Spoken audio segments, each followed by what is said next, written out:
Bu 25%dan 6 imtiyozlarini tadbirkorning har qanday savdo sotiqni chorvachilik beradi. Ko'p chorva tomorqa hammasiga ketaveradi.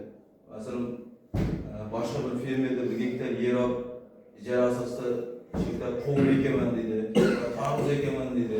O'shanga ham beramiz. Kredit. O'sha tarvuzga, qovunga qancha xarid qilsa o'shanga, bog'dorchilik desa bog'dorchilikga ham beraveramiz. Farqi tadbirkor hamma yo'nalishga beramiz. Savol borda. Chorvachilik deyapsiz-ku. Chorvachilikda naqd pul beradimi yoki biron Biz plastikka taqib beramiz.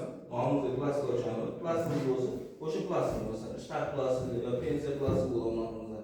O'shanga taqib beramiz. Naqd pul tashib chorvaniki nima? Chorvaniki. Hamma. firma bilan tashib Yo'q, firmaga. Ana shunaqa ediki, bu firmalarga Chorvachilik firmalari tashib berilardi.